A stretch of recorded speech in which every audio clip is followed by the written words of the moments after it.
How's it going, automotivated followers? So today we had a customer get a hold of me, and she was having issues with the car overheating, and then for a couple months before that, it was underheating, I guess. The thermostat must have been stuck open or something, because her thermostat gauge in the dash was like quarter way instead of halfway, which is kind of common for most vehicles, I'd imagine.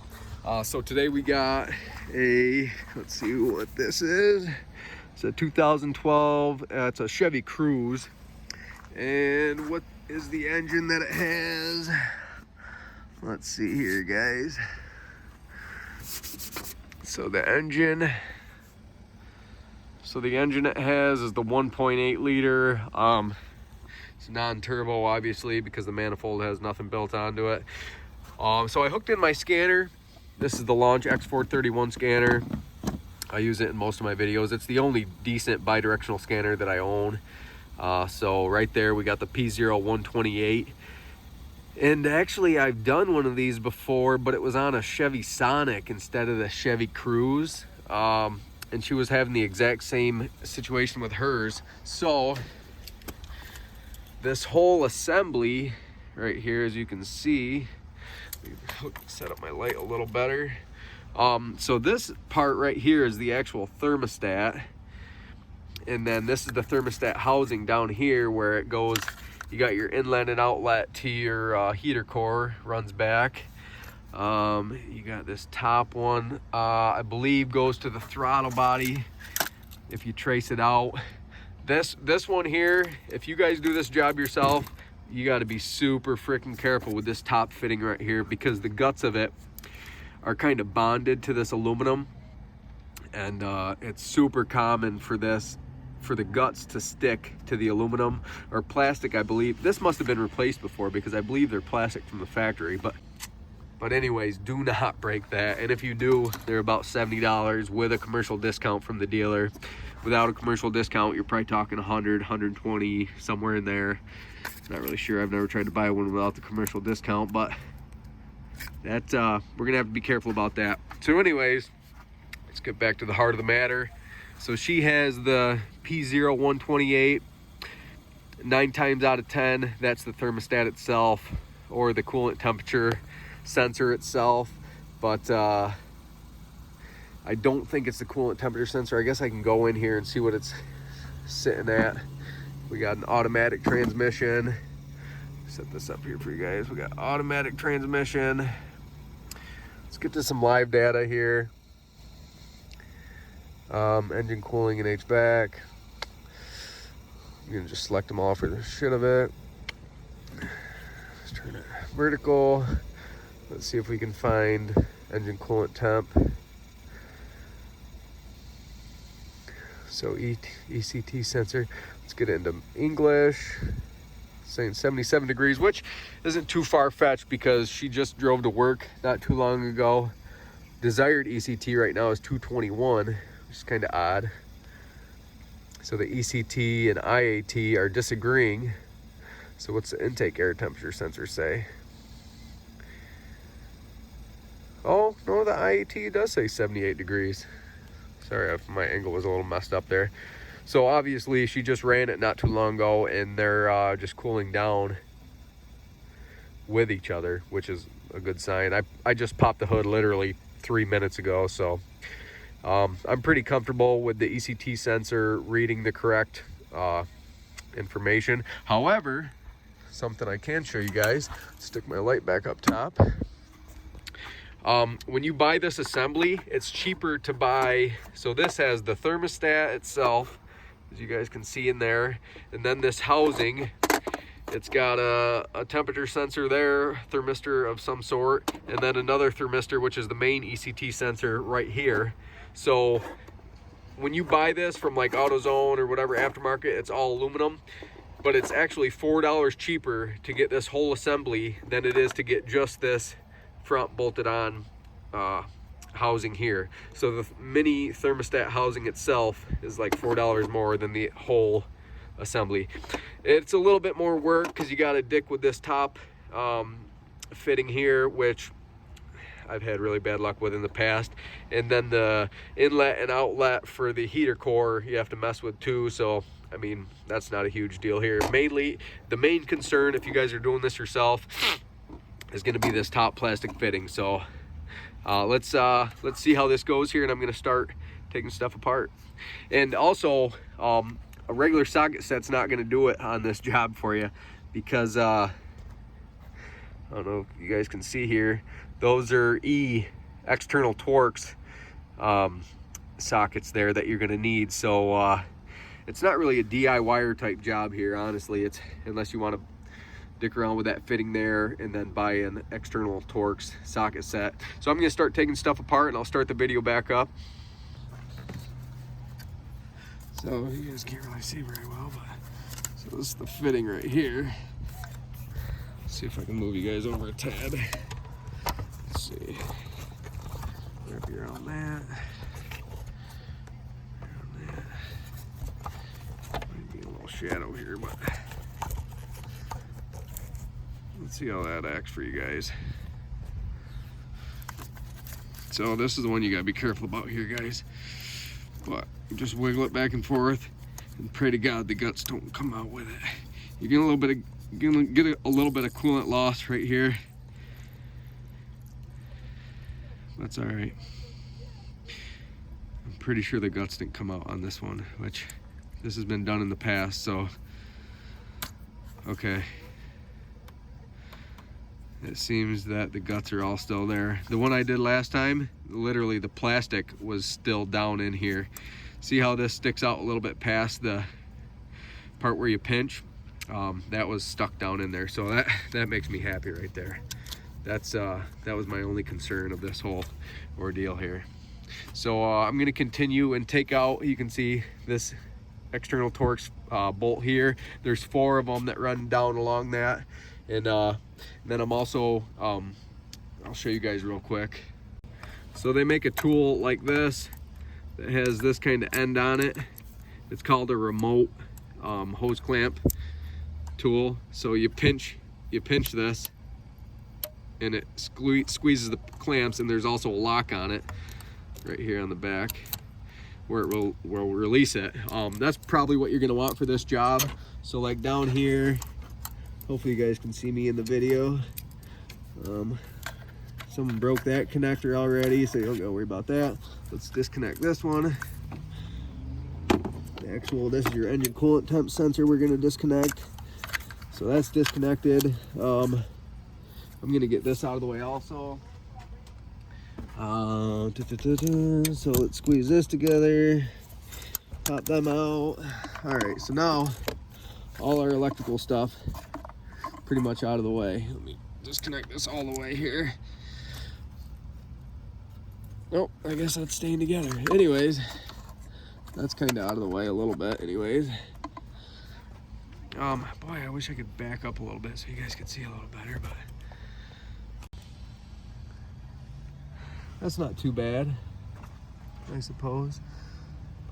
It's not exactly what I want you guys to see, but I don't know. Let's see. That'll work, I think.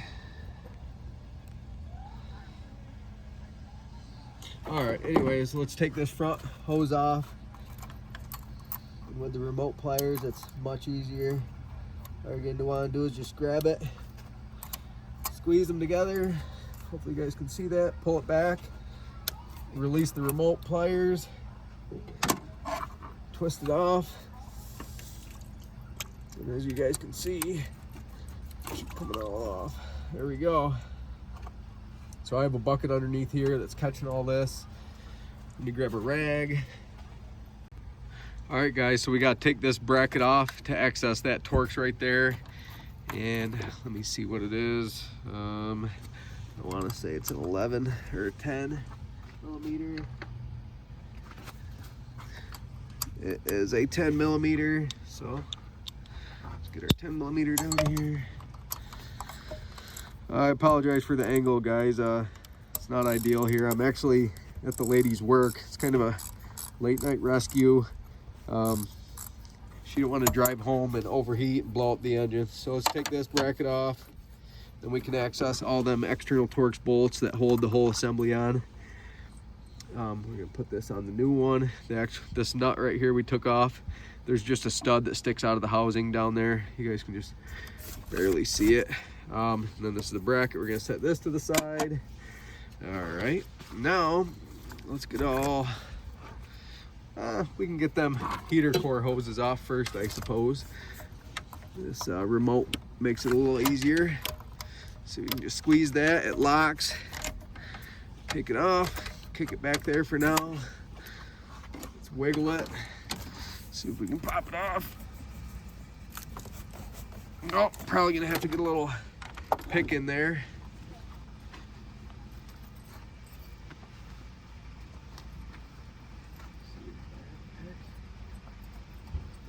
Pick somewhere.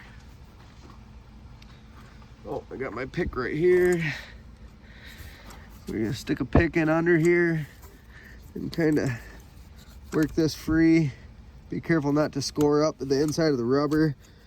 Careful not to score anything up if you can help it, but the rubber is the main thing because the rubber is not getting replaced, just the aluminum. So I think I broke it free enough. Let's see.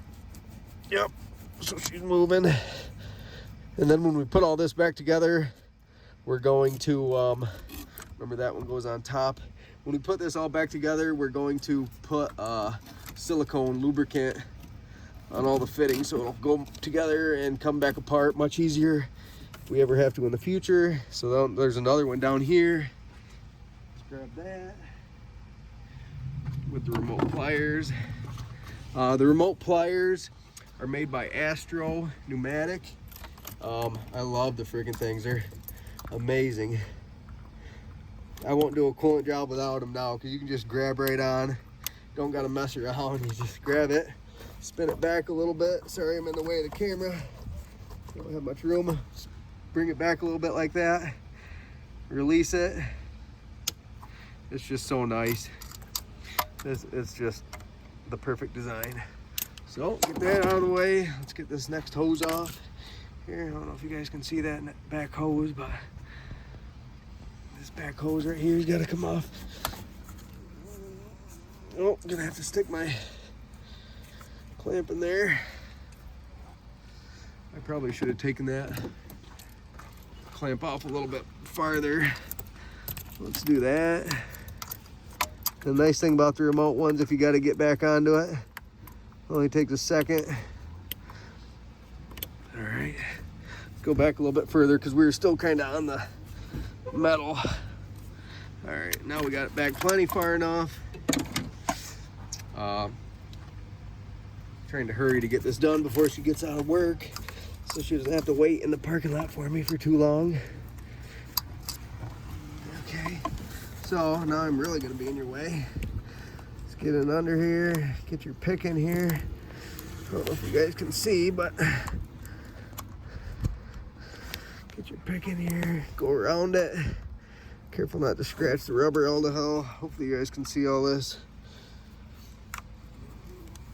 I don't know if you guys can or what, but oh, I kind of bumped you out of the way. Anyways, we were just going around that, trying to break that rubber free. And as you can see, we got that broke free. So that's the bottom one, remember that. We're about done with the pick.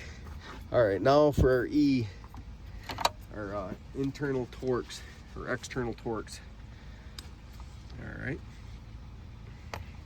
external Torx. We have, where did I put that? So that stud on the side was a 10 millimeter, and the external Torx is also an E10. Gonna look something like that, E10. So move this over a little bit. So this E10. So we're gonna want these 4 bolts here.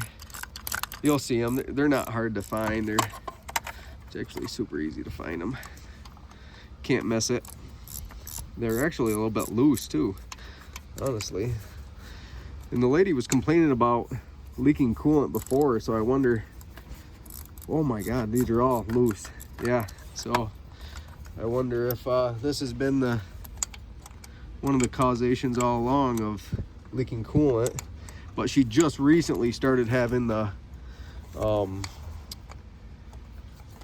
overheating situation. I got to get an extension. So you'll need an extension to get that bottom one back in there a little bit further. So there's that one. I know I'm vibrating the crap out of you guys. I apologize. Just trying to hurry and get this lady's car back on the road for her. So take this one out.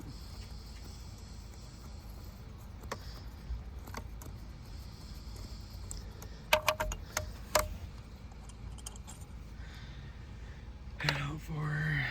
Get this bottom one that's kind of hard to get out. Get this one out.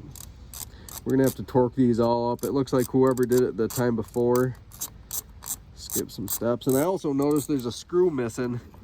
See how there's these bolts right here holding this main thermostat housing on? There's actually only 3 out of 4 in that. So that's not good. So this lady will be set right up when she's done. This one.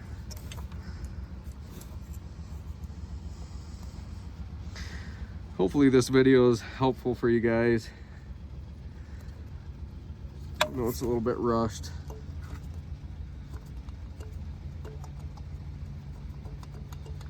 So we got this. That one out. Then we got one more in the bottom.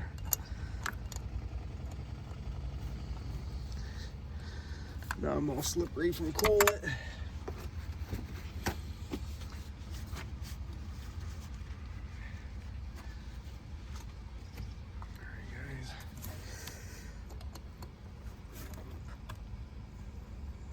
I get my ratchet back out.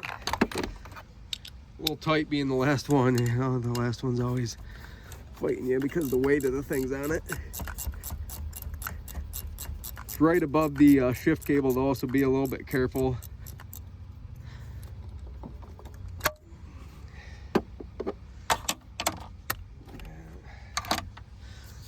Let's see if we can get this over here. My hand. Oh yeah, we're able to.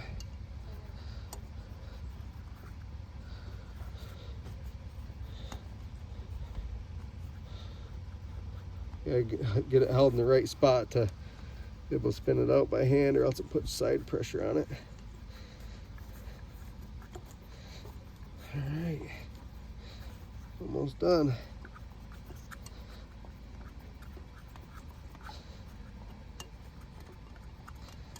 All right, the old one's out. Here we go. What else is hooked up? Oh crap. One more. Oh, there's like a metal hose that hooks onto the bottom. I forgot about that one too. That one.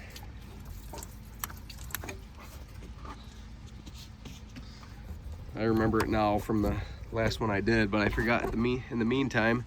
So there's this metal hose down here below. It has, I don't know if you guys can see this, a couple I believe they're E10 also. It's just a little flange down there. I'm not gonna record that. It's kind of a pain in the butt spot, but you just gotta take this, there's 2 bolts, one on each side. You just gotta take this flange off here, and then this will come right out. I'll start the video back up. All right guys, so there it is. This bottom one pops right out. This job's pretty simple. There's only the 4 long ones, and these 2 are for that flange I just took off. The 4 holds the whole housing on. So now we're completely disconnected and pull it out. And as you can see, it's kind of a monstrosity. Oh, we got one more electrical connector here. We got a little push and play. A little push and pull here. One-handed is a little trickier, but there we go. The old one-handed YouTube mechanic trick. So there's that. Compare it to the new one you got. Let's flip it over and compare it. Looks to be it. Everything seems to be the same. Same electrical connectors. All right, so we're gonna throw it back together here.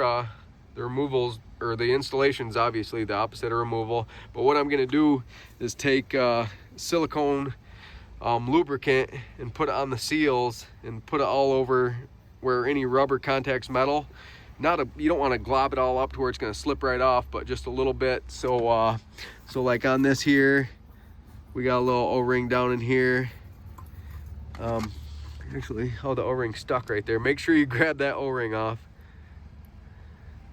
And put some silicone lubricant on this O-ring. I'll show you guys the silicone lubricant I'm going to use. And don't lose that freaking O-ring. That's important. I'll show you guys the silicone lubricant here in just a second.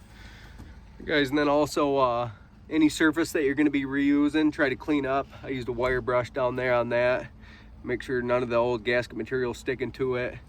And then as far as the silicone lubricant I'm going to be using, I got Super Lube silicone lubricant. It's just a single ingredient. Well, I don't know if it's single ingredient. It's just silicone, straight silicone lube. It's not going to be eating the rubber away. Don't use like regular axle grease or something. And then here's a better picture of the remote pliers that I have. All right, so now I'm going to go through and put silicone lube on all the ones I can't get to after I get it put on. So like these back ones, I'll probably put it on.